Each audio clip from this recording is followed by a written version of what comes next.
సందర్భంలో ఓ భక్తురాలిని తన తొండంతో విఘ్నేశ్వరుడు కైలాసానికి చేర్చాడట. ఎవరా ఆ భక్తురాలు, ఏమ కథ? పూర్వకాలంలో భక్తురాండ్రకి కొన్ని శక్తులు ఉండేవి.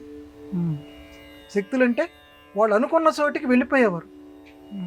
ఇది కలియుగంలో కూడా సాధ్యం. వాళ్ళు అనుకున్న చోటికి వెళ్ళిపోయేవారు. మనందరికీ తెలుసు, శ్రీ వెంకటేశ్వర మహత్యంలో తొండమాన్ చక్రవర్తి మన వెంకటేశ్వర స్వామి వారితో కలిసి పాచికలాడేవాడు. అందుకోసం ఆయన వచ్చేవాట వెంకటేశ్వర స్వామి తొండమాన్ చక్రవర్తి దగ్గరికి. ఆ రకంగానే తమిళనాడు ప్రాంతంలో అవ్వయ్యారని ఒక భక్తురాలు, ఆవిడ వినాయకుడి మీద ఒక గొప్ప కావ్యం కూడా రాసింది. జపయజ్ఞం చేసేటువంటి స్వభావం కలిగినటువంటిది. వినాయకుడి పేరంటే ఇక ఆవిడకి ఇంకేం అక్కర్లా, ఇక తిండి తిప్పలు ఏం అక్కర్లా, ఎప్పుడు వినాయకుడి పేరే తలుచుకుంటూ ఉండేది. ఆవిడికి సన్నిహితులైనటువంటి సహచరులైనటువంటి భక్తులు కైలాసానికి వెళ్ళటానికి సిద్ధమయ్యారు. అంటే తమంతట తాము వెళ్ళగలిగే భక్తులు ఈ కలియుగంలో వెళ్తూ, అవయ్యారు మేము వెళ్తున్నాం, ఒకసారి శివుణ్ణి చూసొద్దామని చెప్పి నువ్వు కూడా రా అన్నారు. అప్పుడు ఏమనాలి, సరే వెళ్దాం పదా అని చెప్పి వాళ్ళు అమ్మడి వెళ్ళాలి కదా. నేను ఇప్పుడు నామయజ్ఞంలో ఉన్నాను, నేను వినాయకుడి యొక్క పేరు తలుచుకుంటున్నాను, నేను చూస్తాలే కైలాసానికి వచ్చి శివుణ్ణి, నామయజ్ఞం ఇన్ని గంటలు అనుకున్నా నాకు పూర్తి కావాలి నాకని.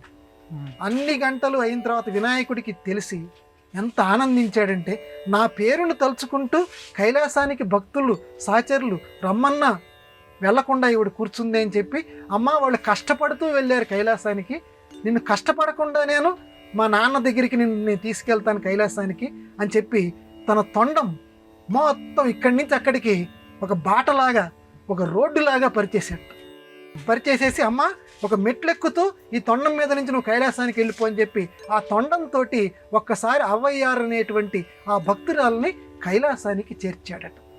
అది వినాయకుడి యొక్క మహిమ. అంటే తనని నమ్ముకున్నటువంటి వాడు ఎటువంటి వారైనా సరే వాళ్ళందరినీ కూడా చిటికెలో వాళ్ళ సమస్యలకి పరిష్కారం చెప్పి, వాళ్ళ యొక్క బాధ ఏదైతే ఉందో తీర్చి, వాళ్ళు తన పట్ల చూపినటువంటి అభిమానాన్ని తను చక్కగా వారికి ప్రతికృతి కింద వాళ్ళకి చక్కటి మేలు చేసేటువంటి స్వభావం కలిగినటువంటి స్వామి వినాయకుడు. విశిష్టమైనటువంటి నాయకుడిని వినాయకుడు అంటారు. వినాయకుడు అంటే ఇంకొక పేరు ఏంటంటే, నాయకుడు అనేవాడు తనకంటే ఇంకొకడు లేనివాడు, ఆయనకంటే ఇంకొక నాయకుడు ఎవరు కూడా లోకంలో లేరు.